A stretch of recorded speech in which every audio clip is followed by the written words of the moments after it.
Good afternoon, and let's hit you with this cold open thought of the day.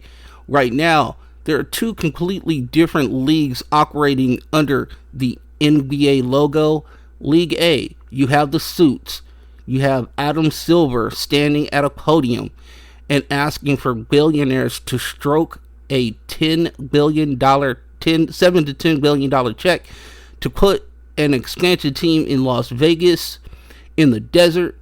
You have owners terrified of splitting their TV money, and you have front offices actively throwing away their seasons to tank for ping pong balls.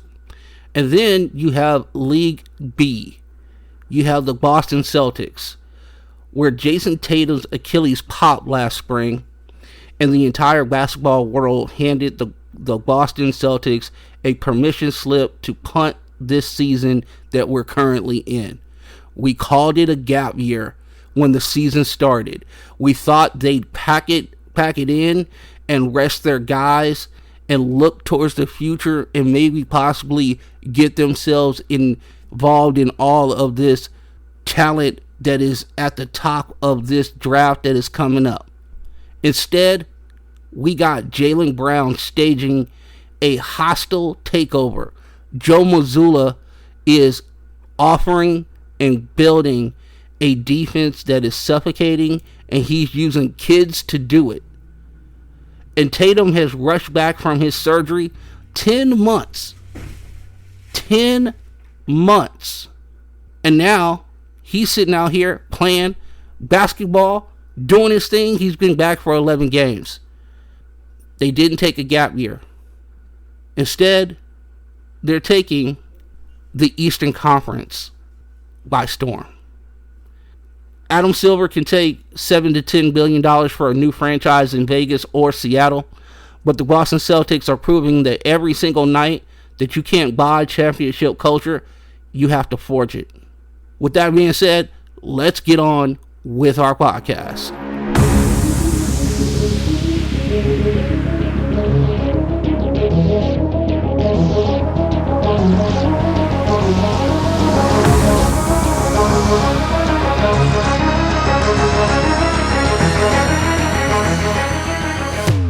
What is good, everybody? Welcome to Front Runner Podcast Collective, the only room where we talk like friends, argue like cousins. We make sure you leave smarter than you came in. I'm your host, Vince, occasional hoop therapist, your favorite bad influence for reckless NBA overreactions and that actually hold weight. We do not read the box scores. We pull receipts. We're unpacking the wins, the locker room mess, the contracts, and the front office agendas so you can talk straight into your group chat and end arguments before they even start. And if you are an NBA sicko who values thoughts over tape, pull up a chair. You're in the right spot. Welcome to Front Runner Podcast Collective. So on today's pod, we're going to hit the Boston Celtics. Obviously, we're going to also hit this NBA draft.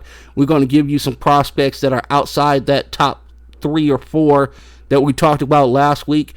And then we're also going to talk about a little bit about the Lakers, because if I'm talking about the Celtics, I need a palate cleanser. So I'll talk about my Lakers. And then we're going to talk expansion and what it means. And actually, there's some things that we need to discuss about the actual expansion and how it's going to work. I have to start today by looking into the camera, eating massive green and white crow right now. Before the season tipped off, I stood right here and told you the Boston Celtics were entering a gap year. I told you that Jason Tatum's Achilles rupture was the death knell to the 25-26 title hopes. I compared them to the Pacers. I said this team would just be happy to be in the conversation while they waited for their savior to get healthy, and I was absolutely wrong. We were all wrong. So for those who are telling me now, I saw this coming, no you didn't. No you didn't. The Boston Celtics didn't treat this year like a gap year. They treated it like a hostile takeover. Right now, currently, they are 50-25. They are second in the East. They didn't just survive without their all NBA supernova. They evolved into something most terrifying. A defensive unit built on youngsters like Jordan Walsh and our guy Baylor Shireman. I love Baylor Shireman. They are 30th in league pace. 30th. They are playing basketball at a glacial speed because they know once. They want to make sure that they get a great shot, not a good shot, and that is going to be their tempo. They are the first in the league in opponent's points per game, giving up a measly 106, and they aren't playing a game. They're performing an autopsy on your offense every single night. While we were busy mourning Tatum's loss of this season, God bless him and his Achilles, Joe Mazzulla and Brad Stevens were in the lab building a monster that doesn't need a 30-point per game scorer to ruin your life. Well, not exactly 30 points, but we'll get to that in a second. They got a net rating of plus 7.5, fourth in the league, and they're just winning. They're demoralizing their opposition before the fourth quarter even starts. And calling this a gap year is like calling the 2008 Celtics a nice little start. It's the biggest analytical failure of the decade.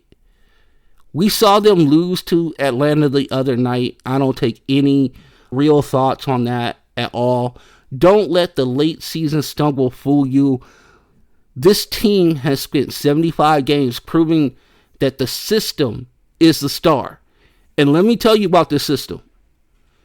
Joe Mazzulla, we've been talking about this for years now, but Joe Mazzulla mandates that this team takes 40 plus 3-point shots a game, and they make sure they get that in. Now, Jason Tatum is back. But he's back to a team that already forgot how to lose without him. So let's talk about the man who held the keys to the city while Jason Tatum was, recovering from his Achilles injury. Jalen Brown, we got to give it to him. 28.6 per game, 7-point rebounds a game, and 5.2 assists a game. Here's the thing, that 5.2 assists, it was only a couple years ago we were talking about this dude's handle and how dreadful it was, right? It was literally like 2 years ago that we were like, damn, maybe 3 years ago, that damn, if this dude's handle doesn't get better, they are cooked. And here he is. Is he an NBA finalist? With these numbers, he should be. When Tatum went down, the world expected Jalen to be a really good number one. Instead, he became a dominant force of nature. He's shooting 47% from the field on nearly 22 shots a night. He just didn't just step up into the alpha slot. He reinforced it with concrete. There was a narrative for years that Jalen needed Jason to create space. That the ultimate 1B, 66 games as a lone wolf, Jalen Brown has basically set fire to that entire conversation. And it's not just the scoring. Look at the usage, 36.2%. He is the sun the entire Boston solar system revolves around. When the game slows down, when Mazzulla pulls the reins and forces you into a 94 pace mud fight, it's Jalen Brown who continues to find the cracks. I want you guys to hit me up on Twitter at FrontRunnerPC or at socially_FRPC and let me know what you think about Jalen Brown and where he kind of resides in the MVP conversation. Is he second? Is he third? Is he fourth? Is he fifth? Or is he not even in the top 5? Let me know what you think about our guy, Jalen Brown, and what he's put together this year. I'm going to tell you right now, personally, I do have him Probably at number, what I want to say 4. Trying to think right now. There's going to be SGA. There's going to be Wembanyama. There's going to be Luka Doncic. Yeah, Jalen's there. Jokic as well. Here's the other thing that you want to think about. Here's a real genius of what's happening in the TD Garden right now. It's Derrick White. It's the Derrick White effect. He's averaging 17 and 5 on 90% shooting from the free throw line, which is amazing. He's the lubricant of the engine, while Jalen is the hammer. Together, they kept this team at the number 2 seed without their best player. It's an organizational masterclass. And I also want to get into a couple other guys. And we'll talk about Peyton Pritchard more as we go along here. But the Neemias Queta find is amazing. You know, they've unlocked Hugo as well. Like they said, they're getting contributions from Jordan Walsh. They're getting contributions from our guy, Baylor Shireman. So this team is stacked, and Brad Stevens in his scouting department deserves an absolute round of applause for what they put together, what they've been able to do. I didn't think they had a center at the start of the year. Neemias Queta has definitely surprised me and surprised a lot around the league in what he was capable of doing. So kudos to Brad Stevens and his shout out to his scouting department. Let's talk about Tatum's game the other night, because it was the closest thing to what we've seen with him as far as like him being really, really back. He's played in 11 games. He's shooting career low 30% from deep. He's clearly still finding his legs. The Achilles recovery is a beast that doesn't care about your all NBA pedigree at all. He's shooting 39% from the floor. In any other season, in any other city, the fans would be panicking. They'd be calling him a shell of himself. But here's the thing, man. Don't trip. Do not trip, Boston. Do not trip my people in Canton. Don't trip my people in Stoughton. Do not trip my people in Dorchester and my people all over Jamaica Plains and everywhere else. Also, you know, shouts out to Brighton. Shouts out to Brockton. You know what I'm talking about? Shouts out to North Attleboro, Foxborough, Westwood. Where you at? You know what I'm saying? But what he did in Charlotte the other night, the 32 points on 12 of 23 shooting, this is more like Tatum, right? He said he felt like he was slowing down. He felt like, and that's the scariest thing a defender can hear about Tatum. He's not rushing. He's not reading. But the real story is not the 32 points. It's the 11 rebounds. Okay?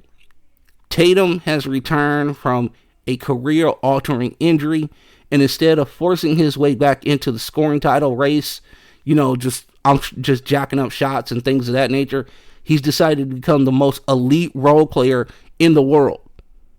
He's rebounding at a rate where we've never seen from him before. He's using his length to anchor the defensive glass, contributing to a Celtics rebounding surge that has them second in the league in defensive rebound rate since his return. True greatness isn't defined by how much you can carry when you're 100%. It's defined by how much you're willing to sacrifice when you're at 70%. Just make sure the team doesn't skip a beat. And that's what Tatum's done. He's currently embracing the Robin role to Jalen's Batman. Now, is he doing it with a smile on his face? Absolutely. Is he adding defensive versatility? Absolutely. Is he hitting the damn glass? 100% he is. And letting the game come to him. If Tatum is willing to be the world's best most expensive glue guy until his jumper returns, who the hell is going to beat this team in May in the East? Who's going to beat them? These are questions that I have.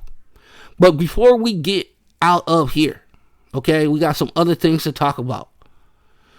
We have to give flowers to the others. I told you we were going to talk about Peyton Pritchard.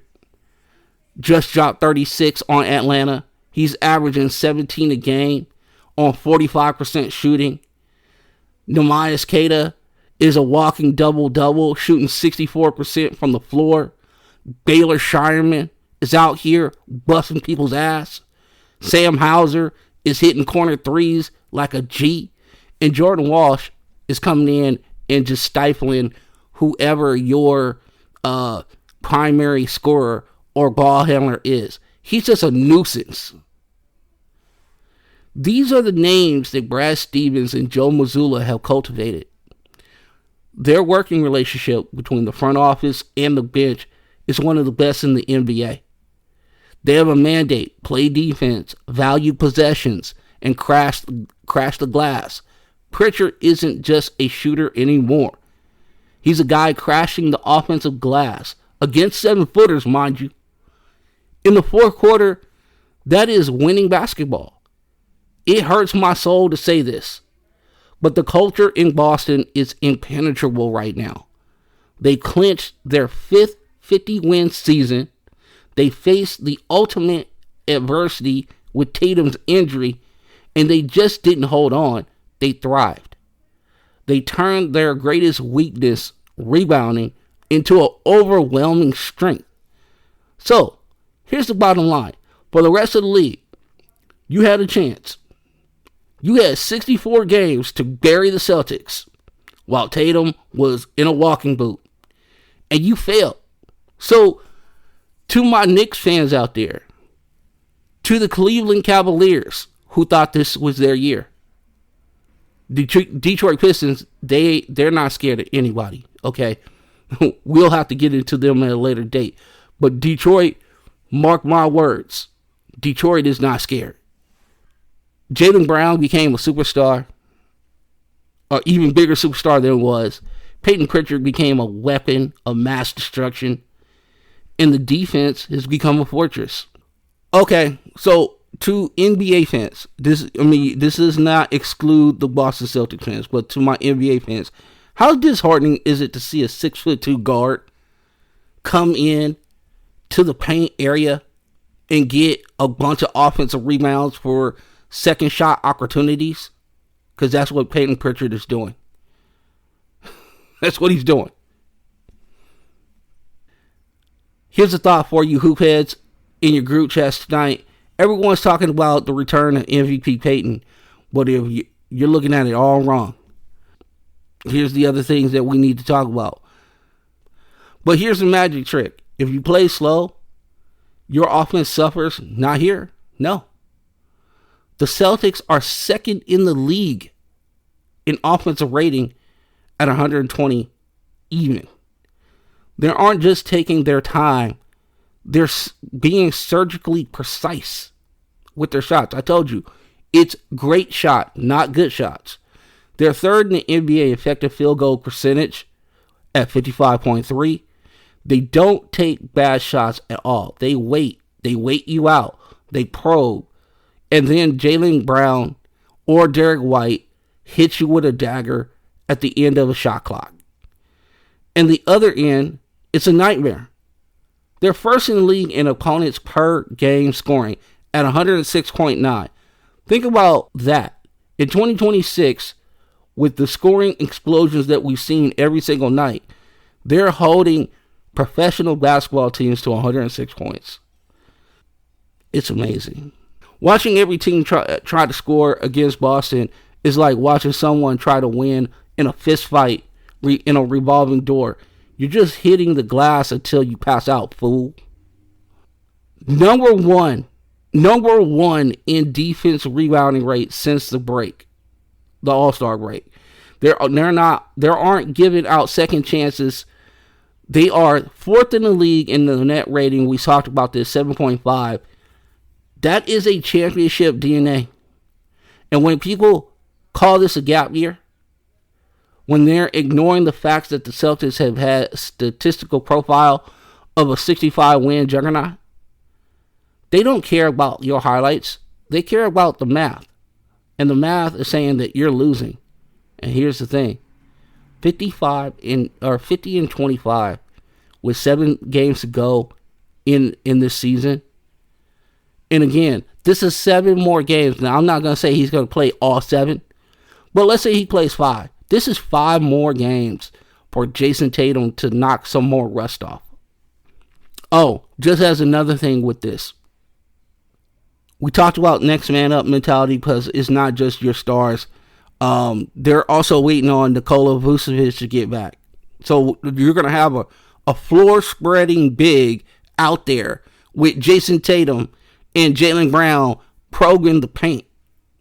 You know how I talk about purposeful paint touches. You know how big I'm in on that. And if you've been with us for a while, go ahead and take a drink. Because I did say purposeful paint touches. Again, Tatum, yeah, he's struggling to find his rhythm. But he also became the youngest player in history of the Boston Celtics to score 14,000 points. He's 28 years old. He's chasing Paul Pierce and Larry Brown while playing on one leg. Tatum right now is probably 5th all-time Celtic. If I had to go ahead and give him that. But he'll probably be 2nd all-time before it's all over. I wonder if people still think he's overrated. If you're not a hoop head, you're a casual. Change my mind on Twitter at FrontrunnerPC and also at socially_FRPC. Hit me up. Let me know what's up. This team is ridiculous, and I can't talk about them anymore. Can't do it. I need a palate cleanser for this nonsense that I just said. Listen, Boston Celtics fans, I give you kudos, but you know I'm a Laker fan, so it's hard for me to do that. But the one thing that I want to do is be objective. I see nothing but greatness out of this team. You have some of the best chemistry I've ever seen. You got 2 dudes who are willing to share the basketball and share the responsibilities of carrying that team. And Jason Tatum, to be able to take a step back, not forcing his game onto Jalen Brown and allowing Jalen Brown to cook is amazing. So I got to give it to him. Got to give it to the Celtics. So kudos to Brad Stevens, kudos to Joe Mazzulla, and kudos to Jalen Brown for holding it down. And yes, my guy, you are a MVP candidate. Don't let anybody take that away from you. All right. I need a shower after talking about the Celtics for half an hour. We're officially done with the green and white for today. I need some purple and gold as a palate cleanser immediately. So let's head out west and talk about the Los Angeles Lakers. You know what I'm talking about. We also have won 50 games by burying Cleveland's dumbass. And before you get into the roster, before you talk about LeBron or Luka, I need for us or a host on a microphone to form a single file line and apologize to none other than JJ Redick. We heard you. We heard you out there clowning. Oh, they couldn't get Dan Hurley. Oh, this franchise is still messed up. Oh, they didn't pick the right guy. Oh, they should have offered Dan Hurley a blank check and whatever he needed to take over the Lakers. That's what we were talking about. JJ Redick is the coach of the Los Angeles Lakers, but here's the thing. Kudos to Jeannie Buss and Rob Pelinka. They hired a podcaster to run the most prestigious franchise in the sport. People snickered, they laughed, and they made memes. Well, look at the history books today. JJ Redick is officially the first Laker coach since the Zen master himself, Phil Jackson, to win 50 games back-to-back seasons. To all those front office executives who who thought that Redick was just a guy with a nice microphone and a wine collection? Who in the hell is laughing now? That'll be me. Because I thought that this was a good pick. I did. Go back, check the tapes. I thought that he would provide some leadership. I thought he'd provide some communication that this team desperately needed. The Lakers are sitting at 50 wins, but they're closing in on that magical number 52. And why does 52 matter? Let me open up the John Hollinger gospel for hoop heads out there. Historically, if you do not win 52 games in the regular season, you are a fraud in the playoffs. The only one time in the last 48 years there's been a champion who's failed to win 52 wins, that criteria that we all speak of, is the Hakeem Olajuwon 1995 Houston Rockets team. That means if you finish below 52 wins, you have a 1 in 400 shot of hosting a Larry O'Brien trophy, hoisting a Larry O'Brien trophy. It is a mathematical death sentence for those who do not fit the criteria. Last year's Lakers team thought they were the exception. They won 50 games. They grabbed the third seed last year, and they got the gentlemen swept out of the building by the Minnesota Timberwolves in 5 games. Top 3 seeds with under 52 wins have a long, proud history of getting absolutely thrashed in the first round. It's not just me saying it. It's everyone saying it. Bleacher Report is saying it. ESPN is saying it. Everybody's saying it. Shouts out to Becky Lynch. If the Lakers don't hit the 52-game winning mark, they are statistically dead on arrival. But here's the thing. We got, 6 games to go? Probably going to hit that. Tell me if I'm wrong. You know what I'm saying? You go do the research. You tell me if I'm wrong. Hit me up on X at FrontRunnerPC, and also hit up our social team at socially_FRPC, and we will get back to you for sure. But this feels like a completely different team. And the reason that they're going to shatter the 52 win ceiling is because the heist of the century. I know, Dallas fans. I know. Take a deep breath right now with me, okay? Let's talk about this trade that happened last year. Just for 1 second. I know Dallas fans are about to be mad at me. Listen, you got Cooper Flag. It's going to be all right. But we got to hit this one more thing. Mavericks fans, you might want to go ahead and mute your devices now for this statistic. Luka Doncic just finished a single month of basketball where he scored 600 points. Let me repeat that. He just scored 600 points in a month. And he did this despite being suspended for a game. He hit the 16 game technical foul threshold. So he missed a game, and he still dropped 600 points on the league's head. You know how many points Anthony Davis scored in his entire tenure with the Dallas Mavericks? 587. Luka outscored AD's entire Dallas career in 4 weeks. Somewhere in Los Angeles, Rob Pelinka pours a glass of scotch every night, and he toasts Nico Harrison. Thank you, Nico. You funded a dynasty. And you know what? To all Laker faithful out there, I want all of us to go ahead and pick up our glasses right now. Pick up your goblet or your scotch glasses or your beer, your cerveza, to my people in Downing, my people in Bellflower. Pick up your glasses, pick up your beers, and I want you to toast Nico Harrison for gifting us Luka Doncic. Since the break, Luka is shooting a blistering 40.5% from beyond the arc. He's weaponized, and because he's creating absolute chaos on the perimeter, LeBron James is casually shooting 53.7% from the floor, and Austin Reeves is marching to the free throw line over 6 times a night. They're second in the NBA in field goal percentage since the All-Star break. They aren't just beating you, they're mathematically solving you. But the offense isn't just the story. The real reason this team is terrifying is what it's doing on the other side of the ball. A few weeks ago, they were 23rd in defensive efficiency. They were absolute sieve. Now, since the All-Star break, they're 11th. 11th is not bad.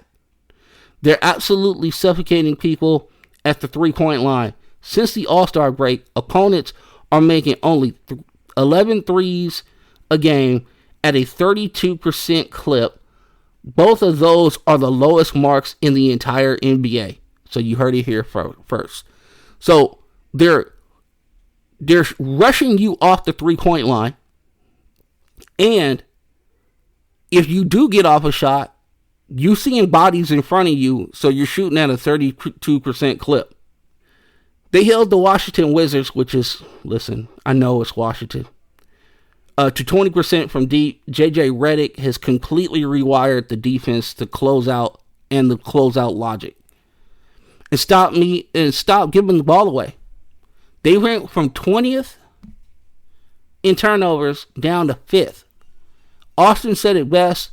They just started passing to the guys in their own jerseys. Well said, Austin. But you have to look at the continuity. The only guy gone from opening week is Gabe Vincent. They flipped him for Luke Kennard, an absolute shooter, a laser. DeAndre Ayton is, he has really good games. He has some duds in there. But lately he's been playing with a lot more force. I can honestly say that. Letting Jackson Hayes thrive with the second unit. Marcus Smart is a plus 238. A plus 238. Anchoring perimeter defense, allowing Rui Hachimura to be more of an absolute microwave off the bench. And also, normally, Rui is on the back line of the defense now instead of being out and chasing wings off the perimeter, which is better for him because sometimes he gets lost in the sauce. By the way, Jake LaRavia is not shooting the ball awesome, but you know what he is doing? He's D'ing fools up. He's out there D'ing fools up. He's on some old Duke slap the baseboards of the court type shit. Okay, he's out here doing that type of stuff. Man, this dude had like 5 steals the other night. It was crazy what he was doing to Cleveland. It was nuts. Last year, the Lakers were a collection of talent trying to figure out how to survive. This year, they are a fully optimized machine that knows exactly who it is. Continuity is the currency of champions. LeBron James said the chemistry right now is incredible. He said that they love being on the floor together when LeBron James' team has elite vibes and a top 10 defense heading into April. The rest of the league needs to be on high alert. High alert. They head to Oklahoma City on Thursday next to prove they could bleed the top seed. We'll see how it all works out. But let me look right into the camera and speak directly to San Antonio Spurs right now. I think that you have a chance of winning the championship. I think you have all the ingredients of winning the championship. But I'm going to tell the fans of the Spurs right now, if the bracket holds and San Antonio has to see this version of the Los Angeles Lakers in the second round, you better pack your lunch, buddy. This isn't a disjointed team from last spring. This is a team that's probably going to win 52 plus games They have been on absolute just winning streak. They've been crushing people, crushing the teams that matter. The teams that have 600 winning percentages, they've been absolutely destroying those people. And historically, lethal Luka Doncic is perfectly optimized. LeBron James is being like the best role player we've ever seen other than Jason Tatum. And the defense that completely turns off your perimeter water, well, we know that San Antonio does have an issue with perimeter shooting. So, to my friends in San Antonio, don't think that the Lakers are a complete cakewalk. Be very careful for what you wish for. And the West is officially on notice. Now, where do we go from here? I'm going to tell you exactly where we're going to go. We're officially shifting gears to the NBA draft, people. I need everyone to close their laptops and put away the analytics page and listen to me very carefully, because right now, every casual fan and armchair general manager is looking at the college box scores and falling in love with numbers that lie. Okay? You're watching March Madness right now and you're going, oh my God, this guy is great. And I'm going to tell you right now, there's some good ones out there. There's still some good ones out there. And we'll talk about one of them in a couple minutes. But today, we are opening the FRPC War Room dossier to talk about the exact names that are going to define the next decade of professional basketball. We're putting the tape on the table, and we're going to talk about Darius Acuff Jr. out of Arkansas. We're going to talk about my man from the desert, Braden Burries from Arizona. Okay? We're going to talk about the late blooming genius of Keaton Wagler of Illinois. You know what I'm saying? That dude is awesome. We're going to talk about the nuclear athlete, which is Kingston Fleming of Houston. And then we're also going to talk about a couple guys that you need to take a swing on. I'm going to tell you right now. Darius Acuff Jr. Let's talk about him a little bit. He averaged 22 points a game, 6.2 assists on 49% from the field, 42% from three, 79% free throw shooting. These are his splits in the SEC. Those are grown man numbers, okay? He also has downhill pressure down on a lock. Now, I'm going to tell you why he does that in a second. His shot-making versatility and his pick-and-roll creation, he's the most polished floor general in college basketball. He also has a 3-to-1 assist-to-turnover ratio, which is just crazy. This kid is an absolute bucket. He controls the tempo, plays off 2 feet. He manipulates screens like a pro. But here's the problem. He is 6'3". He is a scorer first, but here's the deal. Here's the deal with him, though. The dude is nasty. He is nasty. Your worries with him are on the defensive end. Okay? That's your worries. On the offensive end, it's the closest thing to Kyrie. That's what I'll say. It's the closest thing to Kyrie I've seen. And he's going to be box office when he hit the league. So he's probably 5th on boards now. I wonder if we see some surprises in the draft this year. But nobody wants to make the Scoot mistake. And hey, listen, I thought Scoot was going to be box office. It didn't happen. I have kind of reimagined my draft situation and how I look at players.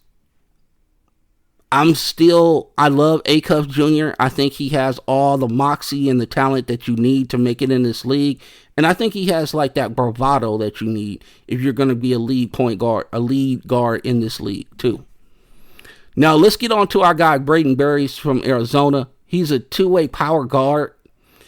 He's Normally in your top 10 of draft picks, if you start looking at mock drafts now, Barry started slow. He's averaging 17.3 points a game, shooting 52% from the field, 39% from three, and 78% from the free throw line.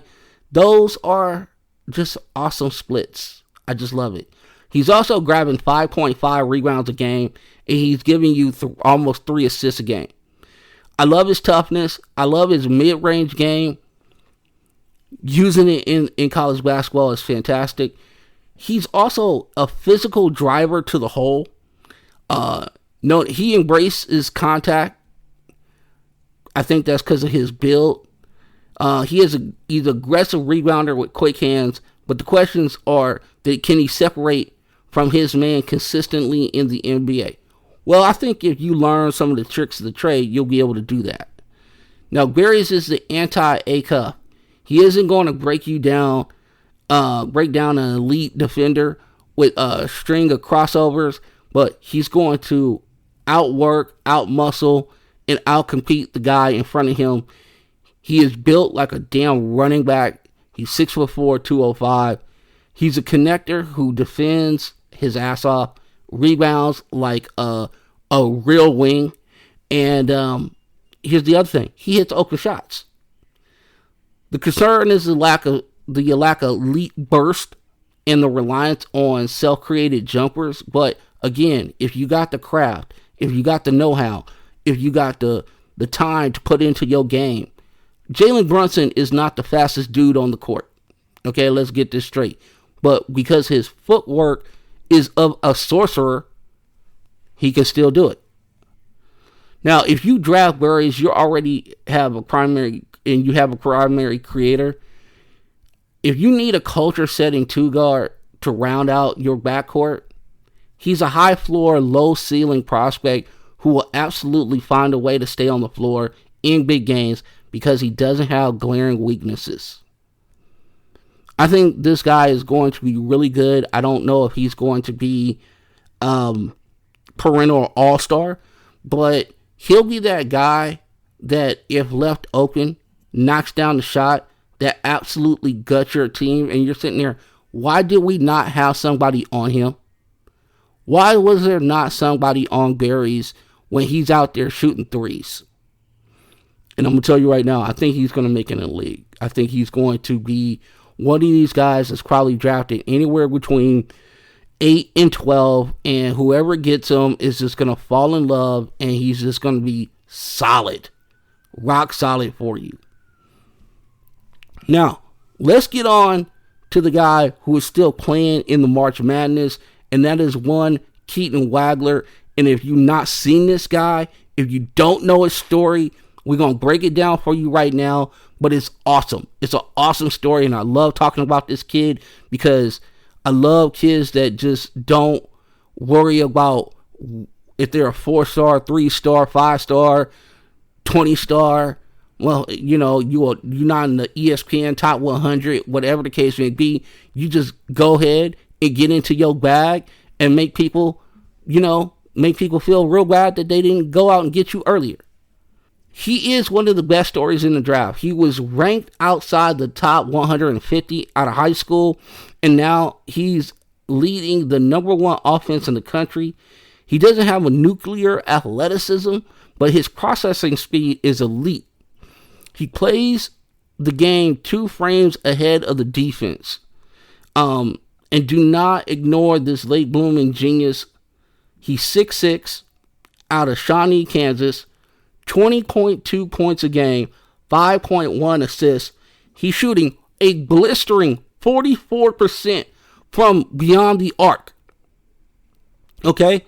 So this dude was ranked outside the top 150 high schoolers in the land. Haha, joke's on you, Jack. He plays the game again. He just outthinks you. He reminds me a lot Tyrese Halliburton, and also a little bit of what was the kid that also played in Indiana? Oh my God, it's killing me right now. He had an injury-filled career. He reminds me a little bit of Brandon Roy, but obviously is not as filled out as Brandon Roy. He just got a lot to his game. Wagler is the ultimate Brad Stevens feel for the game type of dude pick. You draft him because of his shot creation, his IQ will translate day one. He's a guy who makes the rest of your roster look 20% smarter, but just sharing the floor with him. He's just one of those dudes that's going to make it. He's going to make it. His physical makeup doesn't look like it's going to make it, but he's one of these dudes that I'll bank on. I think he's going to be, again, I don't know if he's going to be like an all-star or whatever, but I do know that he's going to surprise some people next year. He's going to shoot the ball very well, and he's also going to surprise people with his ability to get into the paint, his ability to hit the open man, his ability to the floor recognition and getting people when the defense is off kilter, and be able to find the open man for a wide open shot. He's going to be able to do this. Our guy Kingston Fleming, who also was a dude that kind of came out of nowhere. If you want raw, unadulterated burst, then this is your guy. Lightning quick first step that shatters defensive shells. More importantly, he plays with Kelvin Sampson. And if you know anything about Kelvin Sampson, Houston guards are forged in the fire. They understand defensive accountability and physical toughness. This dude dropped 42 on Texas Tech like it wasn't nothing, and he also dropped 25 on Tennessee. So is he afraid of the bright lights? Absolutely not. The other thing is, he finds a way to get 17 points in a college game every single time. It's not like he shoots the ball like, oh, I'm gonna take a bunch of shots, I'm gonna make sure I get my points. But he is just a guy who gets to 17 points no matter what. He averaged 16.4 points a game, 5.2 assists. Fleming, he's a blur in transition, and he's a menace getting 2 feet into the paint. If his jumper stabilizes, he has the highest ceiling of any guard in this class not named Darren Peterson. That's just what I'll let you know about this kid right here. Now, the next thing that we need to talk about is two guys that if you want to take swings on. Now, Chris Senac Jr., when we started this process in August and September and we started talking about prospects and whatever, Senac Jr., who played at Houston, is a 6'11", 240-pound big. He was told to us to be a modern floor spacing big. Now, he struggled, okay? But you started to see the remnants of the game that you saw in high school.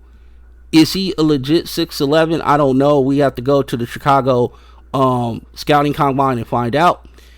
He's budgeting 3-point stroke. We saw some of that at Houston. There were just glimpses of it. Like I said, he struggled.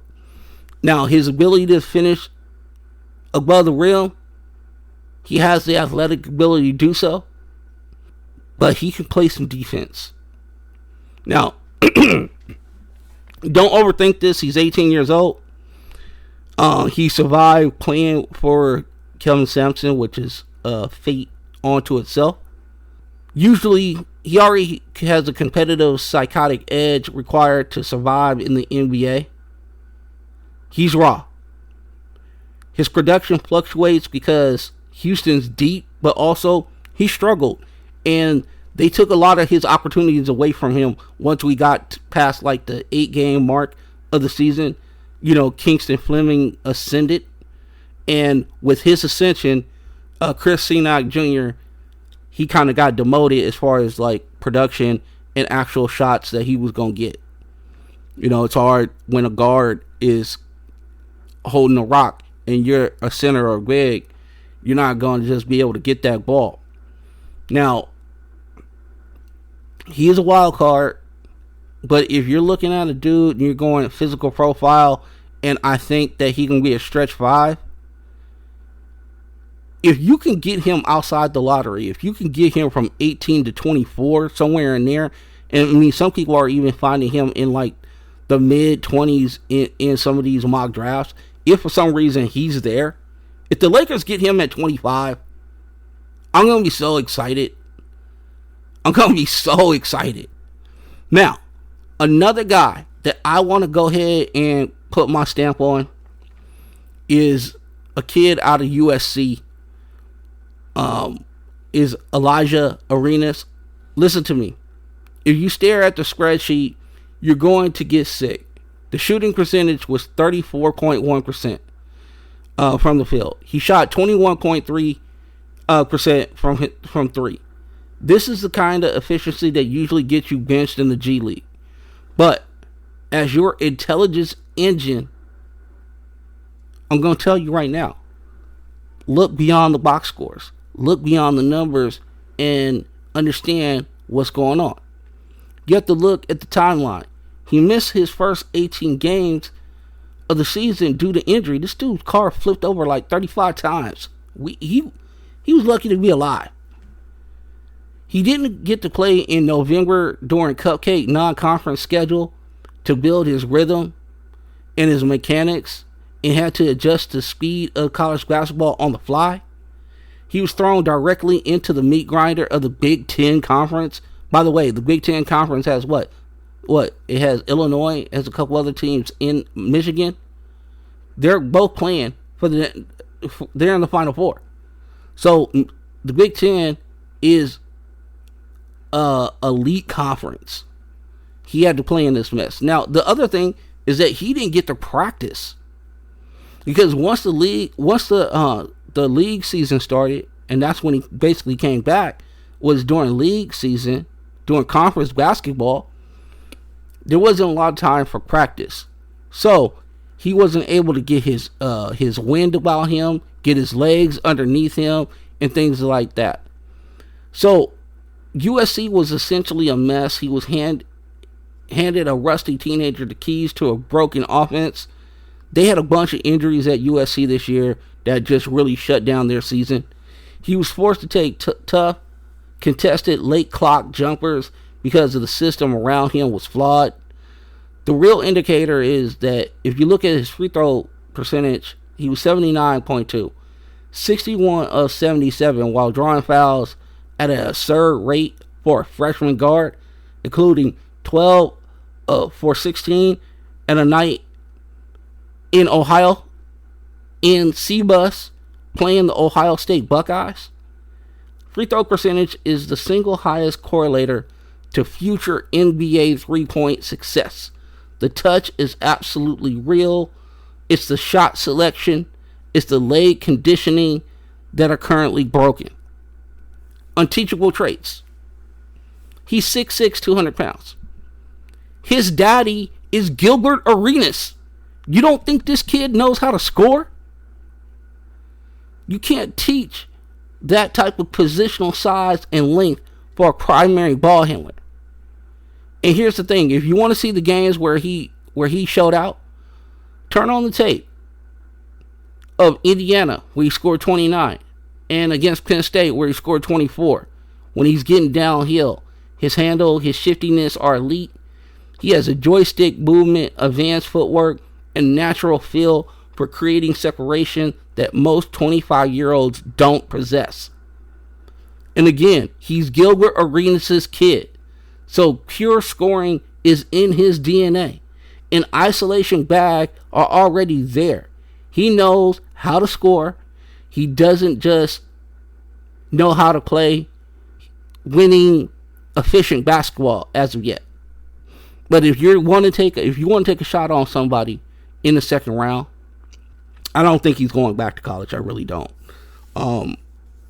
But if you want to take somebody in the second round and just kind of bet on the DNA, he would be my guy. So, in closing thought of this group for the closing thought for the group chats out there and the barbershop tonight. When you look at this draft board and you have to decide what your franchise actually need and all of that.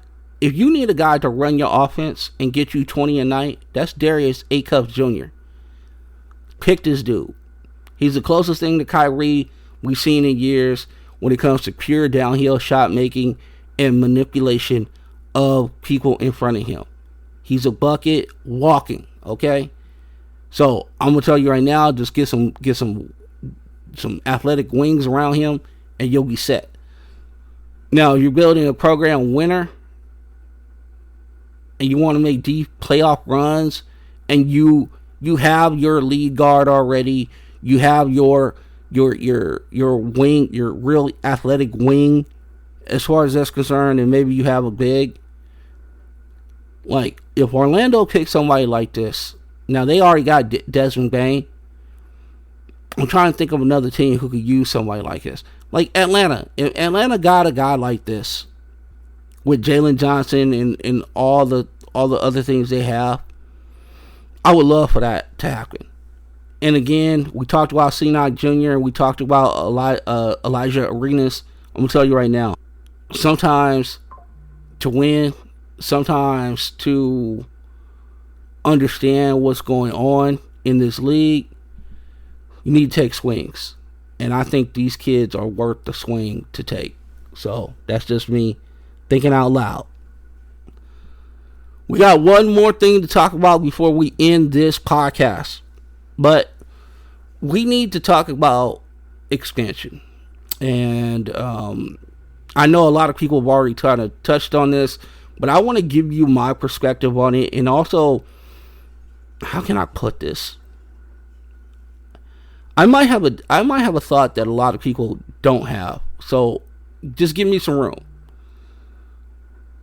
So we're going to step off the hardwood for a second and step into the boardroom, because Adam Silver just stepped to the podium and officially opened the Pandora's box of NBA expansion. The Board of Governors voted to explore adding franchises in Seattle and in Las Vegas coming up for the 2028-2029 season. Now, if you listen to mainstream media, they're treating like this is a slam dunk. They're already printing the Sonics jerseys and booking the hotel rooms in Vegas Strip so they could go ahead and get their gamble on and then go to the game and take some hottie and have them as arm candy and take them to the game. So, check this out. I need everyone to take a massive step back and look at the math, because the math is terrifying. Adam Silver told the owners that expansion fee to join this exclusive little club is going to run between $7 billion to $10 billion per franchise. When did the Seattle and Las Vegas become like New York and Los Angeles as far as TV media markets? I don't remember that. But let that number wash over you for a second. $7 to $10 billion just to get a seat at the table. That was the evaluation of the Los Angeles Lakers. A lot of people think that Mark Walter spent $10 billion of the Lakers. No, he didn't, because he already had like 20-something% of the Lakers already. If I'm not mistaken, I think he had 26% of the Lakers already. And then to get the majority, he had to put like $4.7 billion on the table. So they were evaluated at $10 million. Mark Walter did not spend $10 billion on the Lakers. Just want to clarify. So, and the Lakers are the crown jewel of the sport. They're in the second largest media market in the country, and Adam Silver is asking some billionaire to stroke a check for the amount that starts a franchise from scratch. If you think a group of investors is going to pay $10 billion to be an expansion team in Las Vegas when the Lakers are valued at the same price, and here's the other thing. The other thing that people aren't really realizing about this whole deal is that you got a lot of transplants in Vegas. Also, you're going to have a lot of out-of-towners coming to Vegas. So, when the Knicks come to Vegas, it's going to be Knicks fans in that arena. God bless you when the Lakers come, because Vegas has been a Laker town since the beginning. Like, people got the notice when Lonzo Ball was was picked by the Lakers, and it was all purple and gold in that place. But we knew it was a Laker town before that, because the Lakers had been going to Las Vegas for a long period of time. They played a lot of preseason games there and what have you. The Lakers own Vegas. Now, you could tell me that they have an incredible, whoever buys the Las Vegas franchise, if they do, they have an incredible marketing strategy to kind of cut that and gut that out. But I don't believe you. I don't. Sorry. I'm not going to believe that. Now, the other thing is this. Is that if you're looking at this and saying, hey, I'm okay, $7 to $10 billion on a franchise. Oh, I got to build an arena.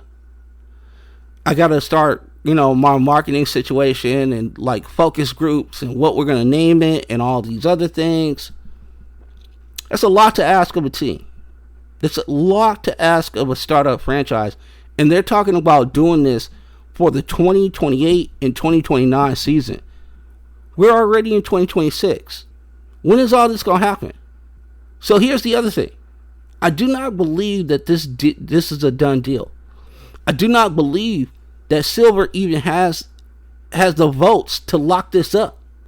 Because to get this passed, you have to have 23 or 30 owners to agree to slice up their pie.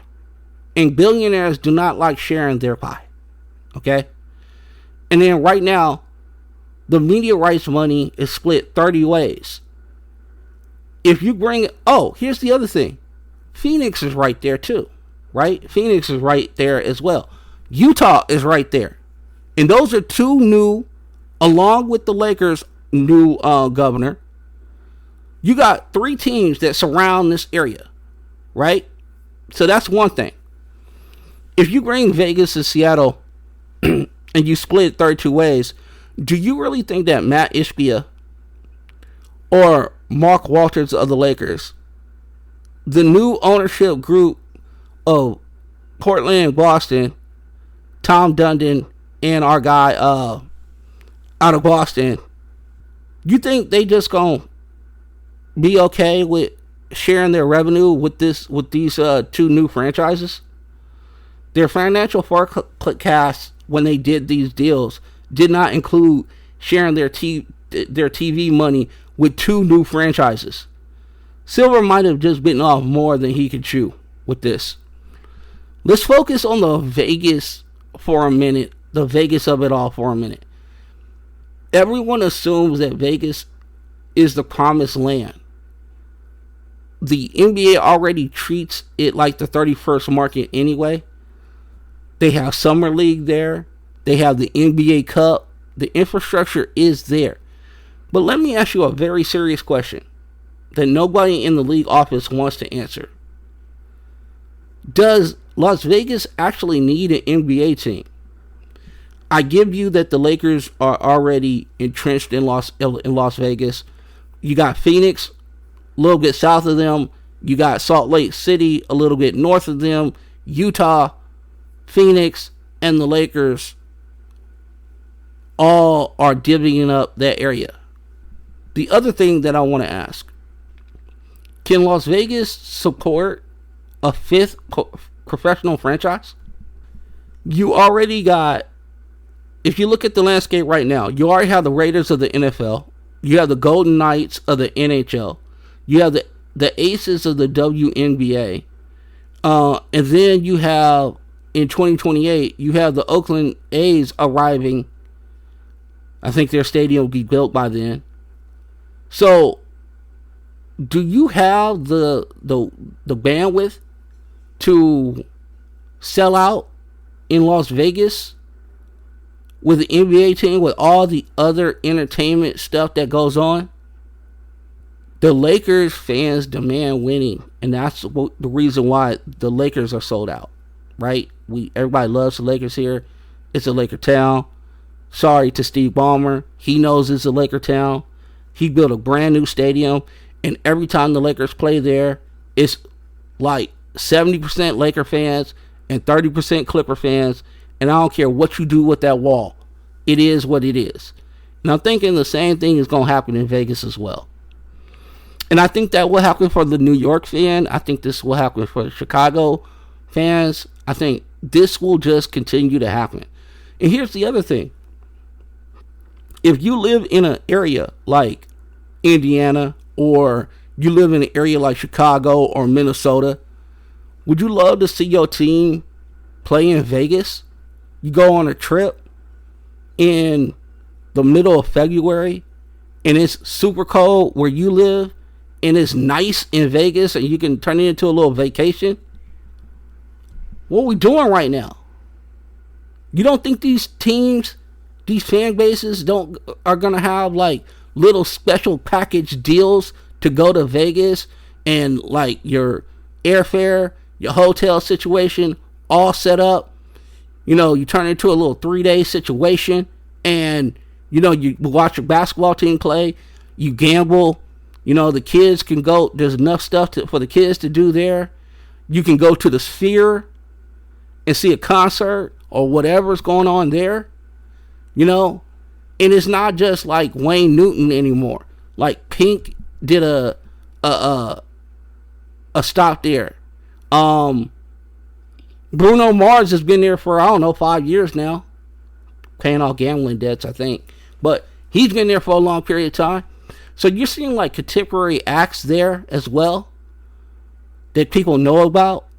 So there's a lot to do in Vegas. And I'm just wondering how the Vegas people feel about having an actual basketball team there. You have also some other markets that just got kind of left out of this situation. You gonna tell me that the people of Kansas City or St. Louis or Nashville, markets that actually have corporate backing and rabid local fan bases, but silver is memorized by the neon lights and the masses gamble, no pun intended? Now we get to Seattle. Do not lose hope, Seattle. You got ganked for your team. I thought it was appalling that the Seattle Supersonics are no longer in the NBA. And now they're winning championships. My God, it's amazing. But Seattle is not the second largest media market without a team. Okay? I will just say this. Samantha Holloway and the Kraken ownership group are already building the umbrella company to make this happen at Climate Pledge Arena. But I think there is a completely different pathway to get a team to Seattle that doesn't involve $10 billion of expansion fee. I think it involves relocation. And let's talk about the New Orleans Pelicans. Gail Benson owns the Pelicans, and she also owns the Saints. And to be brutally honest, she cares way more about the football team than she does about the basketball team. Her late husband, Tom Benson, bought the Pelicans as a favor to the NBA when the league literally had to own the defunct Hornets for 2 years just to keep them afloat. Do y'all remember that? Do y'all remember that the NBA used to own the New Orleans franchise? New Orleans attendance has historically been shaky. The corporate dollars are always an issue. And what happens if the NBA decides that expanding by 2 teams is too complicated, too messy, or the other word, too expensive? What if they decide to fix a problem, market instead? What happens if they decide, like, you know what, We got LSU football down here. The Saints down here. Could the New Orleans Pelicans be earmarked for Seattle? It makes too much sense to me. You avoid the expansion fee nightmare. You avoid diluting the talent pool. You avoid splitting the TV money 32 ways. You just pick up a struggling franchise and drop them into a rabid top tier market. Watch the Pelicans very closely over the next 24 months. That's all I got to say about that one. I think honestly that, you know, people have been talking about the arena down there and how, you know, and some of the amenities and everything like that. I don't know. I think that if you took this thing to Seattle, it'd be box office. They got a lot of young players, a lot of young up and coming talent, and you put it in a city like Seattle, and then you put them in that green and gold, and they become the Supersonics. Man, I'm gonna tell you, that place will be on fire for the Pelicans. And it's cool. Listen, New Orleans, you tried it twice, man. You had the Jazz down there, and you had the Pelicans, and it just didn't work out. You know what I'm saying? It just didn't work out. And that's cool. You got a football team. You got enough college sports to handle your situation. It might just not be in the cards for you to have a basketball team. It is no shade to y'all. Because here's the other thing. If Zion never gets hurt, and I know if ifs were a fifth, we all be drunk. But here's the deal. If Zion is what is promised, and he's able to stay healthy, and he's able to play, we might be talking about a whole other different team relocating than the New Orleans Pelicans. We might be talking about another squad. But unfortunately, it's your squad. It's the lack of fanfare or lack of support of the fanfare down there as far as that's concerned. And again, I think it's a confluence of events more than it is like you guys can't support a basketball team. So please do not think that I'm taking shots at your fandom. I just don't think that the leadership of that team has put you guys in the best position to really get behind that team. That's what I got to say about that. You are a first-class party city. I think that if this team would have kind of broke through a couple times and brought the city some real juice and some real excitement, and Zion is just dunking on fools nightly in the Big Easy, then we talking about a whole other different ball game. We're definitely looking at another team to move, or maybe we are talking about real expansion. Maybe not $7 to $10 billion. But before we wrap this up, there's one more massive hurdle that the owners are going to have to bring up behind closed doors. The product on the floor. We already have tanking issues in this league. They've been talking about it all year. We have teams blatantly throwing seasons away to manipulate the lottery. What is going on right now? If you add 2 more teams, you're diluting the talent pool even further, which I think we have enough talent to do it. But I think what it will do, it will then, because anytime you do something, there's an unforeseen thing that happens in the league, right? And I think what will happen is that, oh, okay, you're taking some of the talent away from us. We need to get the super teams back. We're going to have to go ahead and start putting the super teams together again. So if you add 2 more teams, I think you're going to have 8 to 10 franchises pushing hard against expansion, because they know the spreading of talent out of 32 teams is going to create even larger gaps between the contenders and the bottom feeders. I think that is true. You imagine all the teams we got tanking right now, and then you add 2 more teams to that, how that's going to look.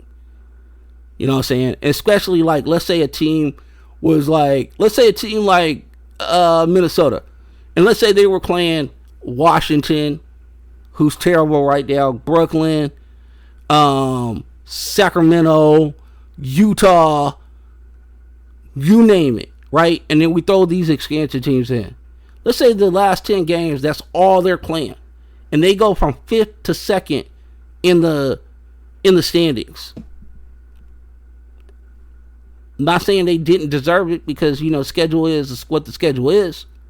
But that does make a difference between playing good teams, playing teams that are quality, getting you sharp before the playoffs, or playing these teams that are not even trying to win.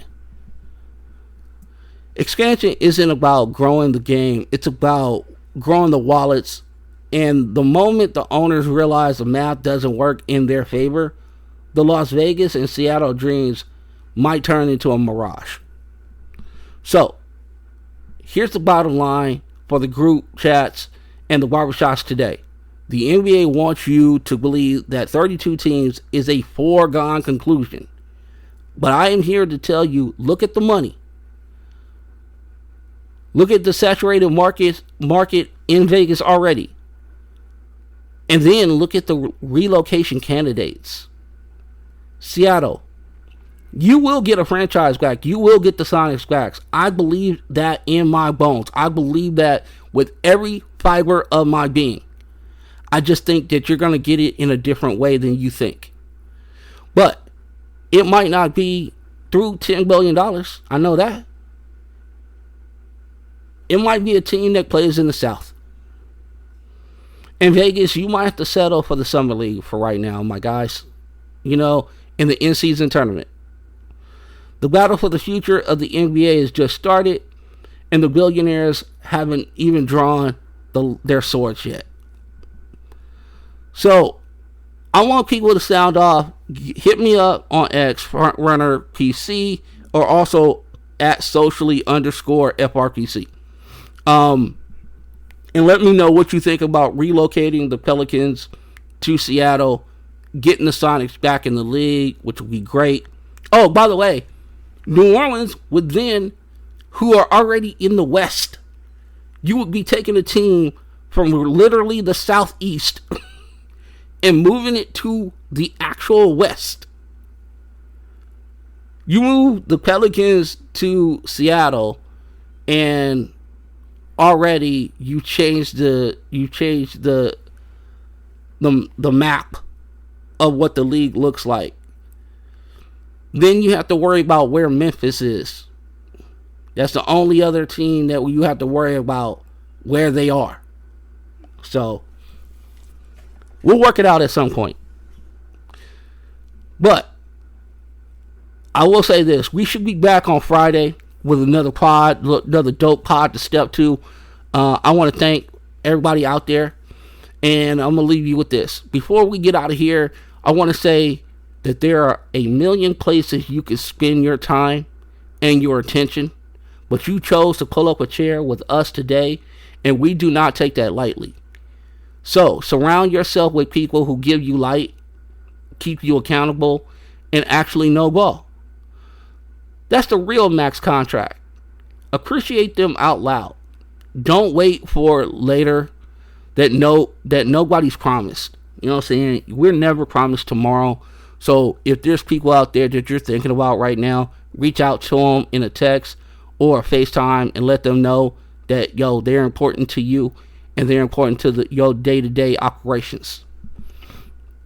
Now, if you don't have that in your circle yet, if you're trying to find friends or whatever, then you got one right here at FRPC.